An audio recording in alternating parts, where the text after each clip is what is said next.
गर्मी में भी छत पर खाना बनाने वाली देवरानी। वाह, क्या फर्स्ट क्लास खाना बना है आस्था भाभी।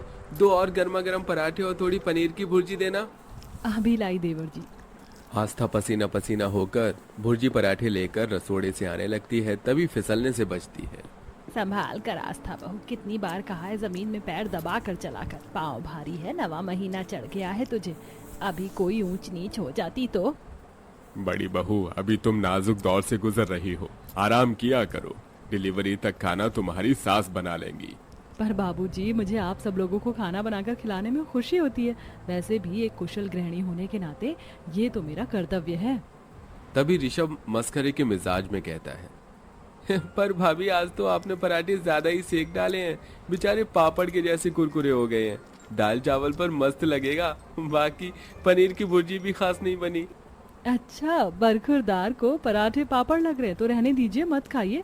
अब तो आप देवरानी जी के हाथों की घी में चुपड़ी रोटी खाना। हाय भाभी, मैं तो मजाक कर रहा था, मेरे कान छोड़िए। देवर भाभी की खट्टी मीठी नोक-झोंक देखकर ससुराल वाले खिलखिलाकर हंस पड़ते हैं। आस्था बहुत सरल सीधे स्वभाव की थी। कुछ दिनों में बड़े धूमधाम से ऋषभ की शादी होती है और छाया देवरानी बनकर आती है, जो कि घमंडी स्वभाव की थी। आई है शुभ घड़ी, आज बनी मैं बड़ी, कल तक घर की बहू थी अब हूँ जेठानी। हुक्म चलाऊंगी मैं, आँख दिखाऊंगी मैं, सहमी खड़ी रहेगी मेरी देवरानी। लो चली मैं अपने देवर की बारात लेकर, लो चली मैं। आओ प्यारी देवरानी जी, भारद्वाज खानदान में आपका खूब स्वागत है। कलश गिराकर अंदर आ जाइए। जी दीदी। थकान के चलते सब लोग सो जाते हैं। अगला दिन चालू होता है। देवरानी जी, मैं आपको ही कमरे में बुलाने जाने वाली थी, चलिए मैं आपको रसोई दिखा देती हूँ। छाया अपनी जेठानी के पीछे पीछे रसोई में आती है। देवरानी जी, ये रहा गैस, चूल्हा, नॉन स्टिक बर्तन, जूसर, मिक्सर, दूसरे कॉर्नर में कुकर, कढ़ाई रखा हुआ है और ऊपर वाले दराज में मसाले, दाल वगैरह के डिब्बे हैं। बाकी किसी चीज की जरूरत लगे तो मुझे बुला लेना। सबसे पहले कुछ मीठा बनाकर चूल्हा पूजन कर लो। छोटी सी रसोई देखकर छाया का मुंह सड़ जाता है। जेठानी जी, इस किचन में कितनी घमस है, ऊपर से दम घुटने वाली गर्मी, इतनी भपके में खाना बनाकर मेरा कचूम्बर निकल जाएगा। पर देवरानी जी, घमस और धुआं पास करने के लिए एग्जॉस्ट फैन और चिमनी लगा तो है, और क्या चाहिए? मैं कुछ जुगाड़ लगा लूंगी, आप चिंता मत कीजिए। टेढ़ा जवाब देकर छाया मसाले की बरनी और बर्तन उठाकर छत पर ले जाती है। हाँ, कितनी ठंडी ठंडी हवा चल रही है, कितनी फ्रेश और ताजगी है छत पर। जेठानी जी, मैं यही खाना बनाऊंगी। देवरानी जी, अभी सुबह की हल्की किरण की धूप है, इसलिए थोड़ी ठंडक है। थोड़ी देर में एकदम चिलचिलाती गरम गरम लू चलने लगेगी तो झुलस जाओगी। जेठानी जी, मैं आपकी जितनी चुई मुई नहीं हूँ जो मुरझा जाऊंगी, मैं बना लूंगी। ठीक है, बनाती रहो। जेठानी कमरे में आकर एसी चलाकर खुंदक में खिटपिट करती है। ये देवरानी तो एक नंबर की टेढ़ी खीर है, किसी की बात का उसके कान पर जू नहीं रेंगता। आलू दम पूरी पुलाव तैयार है, बस छेना फाड़ कर रसगुल्ले बनाने हैं, मगर गर्मी में हालत पतली कर दी है। चिक चिक करते हुए देवरानी पसीना पोंछती है। तभी आसमान में बादल उमड़ने घुमड़ने लगते हैं, जिसमें मौसम ठंडा हो जाता है।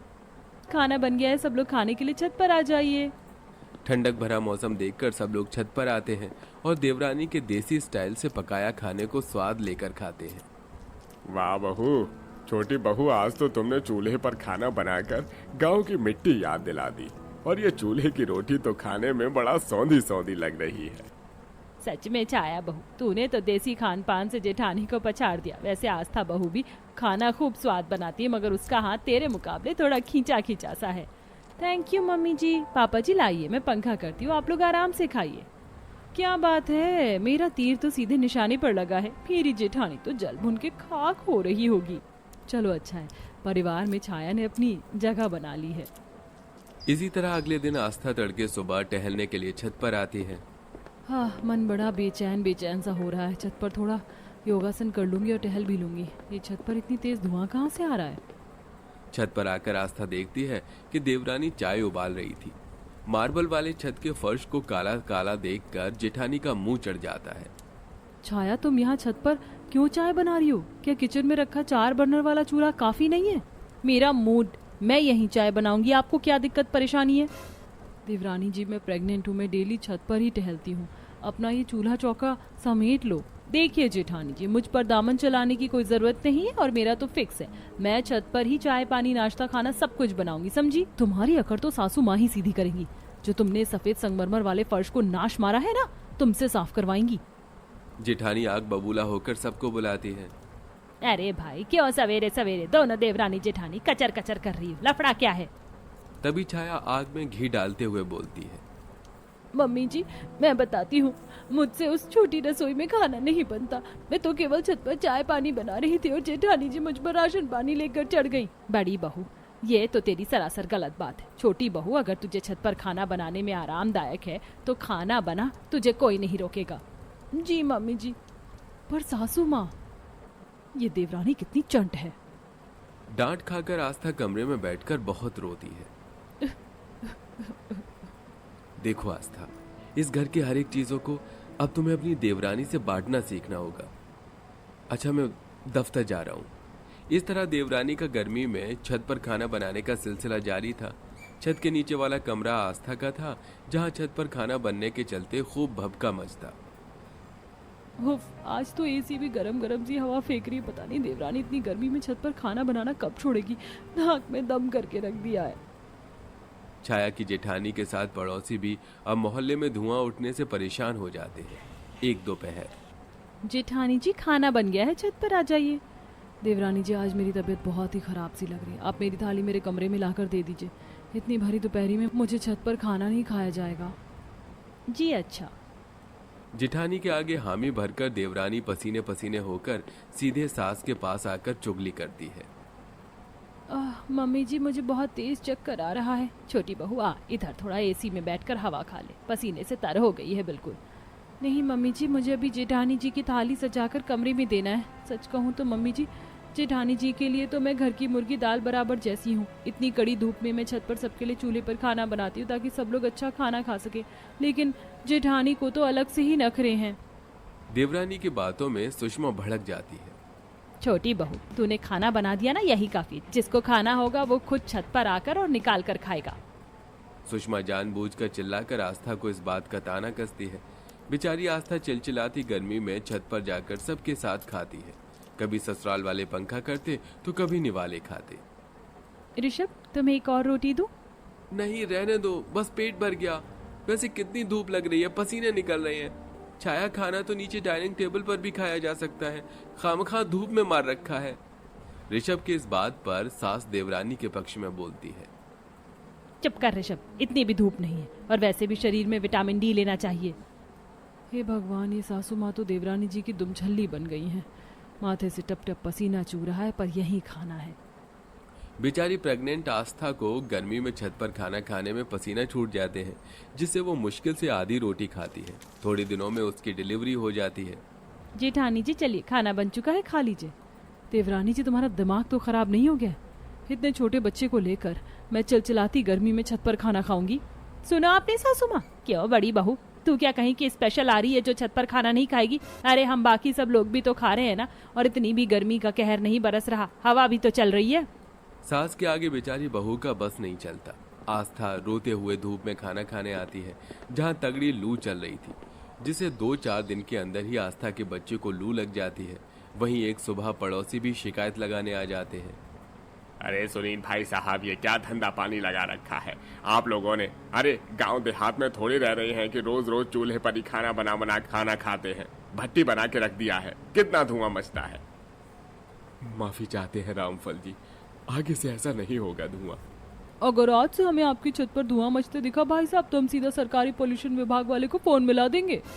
मोहल्ले वाले धमका कर चले जाते हैं। सुषमा कहती है, छाया बहू, आज से छत पर खाना बनाना बंद, रसोई में खाना बनाना, समझी? तुम्हारे चलते मोहल्ले वाले कितनी चिक चिक कर रहे हैं। आप बड़ी चंट हैं सासू माँ, चित्त भी आपकी, पट भी आपकी। अरे इतने दिनों से तो मैं छत पर खाना बना रही थी, तो आप लोग भी तो भर भर के खा रहे थे।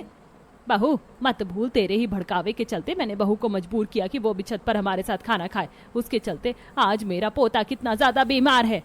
माँ जी, सबसे अच्छा रहेगा कि मैं अपना चूल्हा चौका अलग कर लेती हूँ, आप लोग अपना बनाइए खाइए। वैसे भी मैं इतने सारे लोगों का खाना बनाकर थक चुकी हूँ। रसोई के बंटवारे की बात सुनकर ऋषभ अपनी बीवी पर भड़क जाता है। छाया, तुम्हारा दिमाग खराब हो गया क्या? तुमने सोचा भी कैसे कि मैं तुम्हारे साथ अलग रहूंगा? बड़ी भाभी ने इस परिवार को आज तक जोड़ कर रखा था। इससे अच्छा कि तुम मेरा परिवार तोड़ो, मैं तुम्हारे साथ रिश्ता ही तोड़ दूंगा। ये सुनकर छाया रोने लग जाती है। तुम मुझे छोड़ दोगे ऋषभ? देवर जी, शादी तोड़ देने से इस मसले का हल नहीं होगा। छाया देखो, तुम भले खाना मत बनाओ, मैं बना लूंगी। खुश? इतने सब के बावजूद भी जेठानी के बोलचाल के लहजे में नरमी देखकर छाया को अपनी गलती पर बहुत पछतावा होता है और वो अपनी जेठानी से माफी मांगती है, जिसके बाद दोनों देवरानी जेठानी मिलजुल कर एक किचन में ही खाना बनाने लगती। बड़ी सी नदी के किनारे बसे गरीब घर में आज नई बहू निशा का गृह प्रवेश हो रहा है। नदी के पास बसे घर के बाहर वो दरवाजे पर खड़ी है और वो नदी और अपने ससुराल को देखकर मुंह बना रही है। पापा ने मुझे ये बात तो बता दी कि नदी के पास मेरा ससुराल है, पर ये नहीं बताया कि मेरा ससुराल झोपड़पट्टी का बना है। बहू, अपने सीधे पैर से पहले कलश गिराकर गृह प्रवेश करो। निशा अपना गरीब ससुराल देखकर मुंह बना रही होती है और अपनी सास के कहने पर जैसे ही कलश को गिराने लगती है कि तभी नदी से एक बड़ी सी लहर आती है, जिसमें निशा और निखिल दोनों पूरी तरह से गीले हो जाते हैं। साथ ही कलश में भी पानी बह जाता है। माफ करना बहू, अभी मौसम कुछ दिनों से ठीक नहीं है, इसलिए नदी के पानी का स्तर बढ़ा हुआ है और पानी की लहर की वजह से कई बार पानी घर में भी आ जाता है।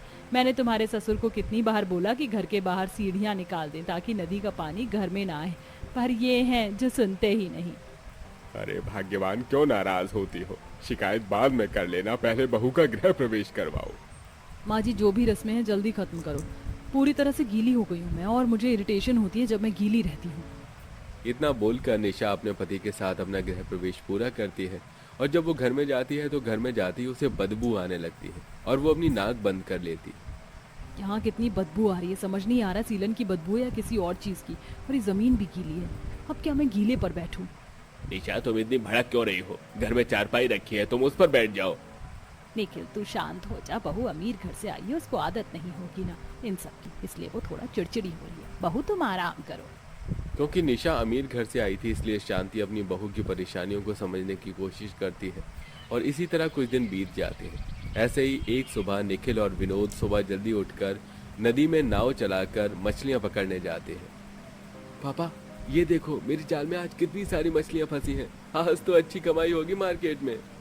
हाँ, सही कहा तूने। जल्दी से किनारे जाकर बाल्टी में सारी मछली अलग करके घर चलते हैं और आज मैं तेरी माँ से कहूँगा कि हमारे लिए थोड़ी मछलियाँ बना दे। विनोद और निखिल मछली लेकर नाव से किनारे जाते हैं और हर एक बाल्टी में एक तरह की मछलियां अलग अलग कर घर जाते हैं और मछली की बदबू से ही निशा को उल्टी होने लगती है और एक बार फिर वो चिड़चिड़ी हो जाती है। अगर मुझे पता होता आप लोग गरीब के साथ घर में इतनी गंदगी रखते हैं और नदी के पास रहकर मेरी ये हालत हो जाएगी तो मैं यहाँ कभी रहने ही नहीं आती, भले ही सारी जिंदगी कुंवारी रहती। निशा, हम जानते हैं कि तुम अमीर घर से हो, पर इसका मतलब ये नहीं है कि तुम कुछ भी कहो। हमने जबरदस्ती नहीं की थी। और भाभी, पूरा गांव जानता है कि आप कितनी घमंडी हैं। आपकी कहीं शादी नहीं हो रही थी क्योंकि आपको लोगों में कमियां निकालने की आदत है, इसलिए मजबूरन आपको मेरे भैया से शादी करनी पड़ी। अरे बस कर काजल, तुझे कितनी बार मैंने बोला है अपनों से बड़ों से तमीज से बात करते हैं। एक बार फिर शांति बात को संभाल लेती है और निशा मुंह बनाकर बैठ जाती है। समय यूं ही गुजरता है और एक दिन निशा के मायके से बुलावा आता है। निशा, तुम तो जानती हो ना कि यहाँ कोई रोड नहीं है, हमें नदी पार करके ही तुम्हारे मायके जाना होगा, इसलिए तुम थोड़ी जल्दी से तैयार हो जाओ। हाँ, बस 10 मिनट दो, वैसे भी मायके जाऊंगी तो कम से कम इस झोपड़पट्टी से तो कुछ दिन दूर रहने को मिलेगा। अब तो गर्मी भी लग रही है खड़े खड़े। इतना बोलकर निशा तैयार होती है और निशा निखिल के साथ नदी किनारे जाती है जहाँ वो दोनों नाव के आने का इंतजार करते हैं। और कितना टाइम लगेगा इस नाव वाले को आने में? निशा, वो नाव ट्रेन बस गाड़ी नहीं है जो 5 मिनट में आ जाएगी। देखो आ रहा है नाव वाला, 10 मिनट और रुक जाओ। एक तो वैसे भी मौसम इतना खराब है, ऊपर से इस नाव वाले को भी इतना टाइम लग रहा है। तेज हवा और आंधी चल रही थी जिस वजह से निशा का गुस्सा बढ़ता ही जा रहा था।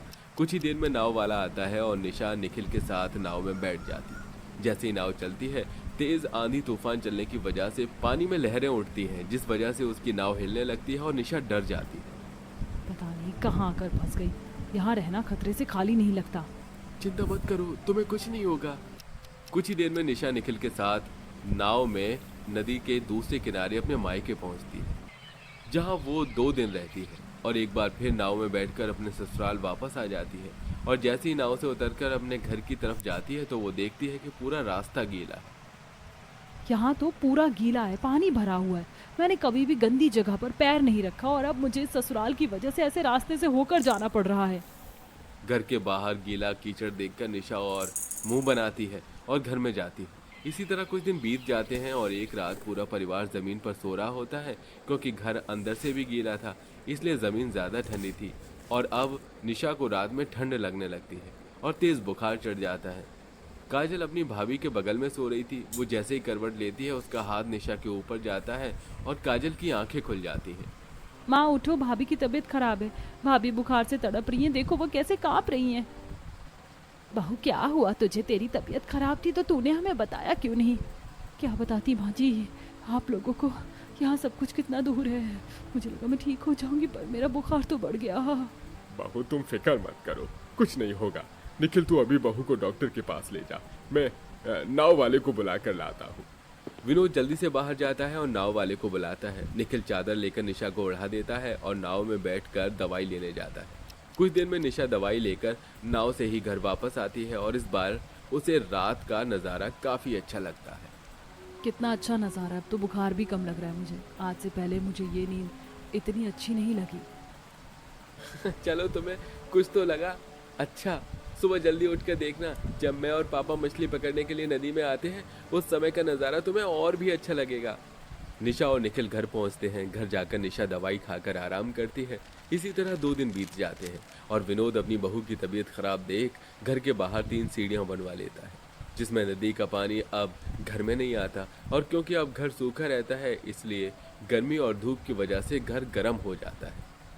कितनी गर्मी लग रही है। 2 दिन से पहले तो इतनी गर्मी नहीं लगती थी और ये ज़मीन ठंडी से गर्म कैसे हो गई? मुझसे तो बैठा ही नहीं जा रहा। इससे तो अच्छा पहले था, नदी का पानी घर में आता था तो ज़मीन तो ठंडी रहती थी और ना ही इतनी गर्मी लगती थी। भाभी ये आप कह रही हो जिसे गीलेपन से प्रॉब्लम थी? हाँ मैं कह रही हूँ, क्योंकि अब मुझे आदत हो चुकी है और मुझे ये गर्म ज़मीन पसंद नहीं आ रही। कुछ करो ताकि मैं गर्मी बर्दाश्त कर सकूँ। अपनी भाभी के कहने पर काजल बाहर से थोड़ा सा मिट्टी और पानी लेकर आती है और पूरा घर लीप लेती है, जिससे ज़मीन फिर से ठंडी हो जाती है। समय यूं ही गुजरता है और धीरे धीरे निशा का बर्ताव बदलने लगता है। और ऐसे ही एक सुबह, निखिल तुमने कहा था कि मैं कभी सुबह जल्दी उठकर देखूं नदी का नज़ारा और मौसम। आज मैं जल्दी उठ गई और पिछले कुछ दिनों से बहुत गर्मी है, इसलिए क्या मैं भी तुम्हारे और पापा के साथ फिश पकड़ने चलूं? हाँ हाँ बहू क्यों नहीं, पर नदी किनारे काफी मछुआरे आते हैं, तुम्हें मछलियों की बदबू आएगी और जमीन भी गीला होगा। कोई बात नहीं पापा जी।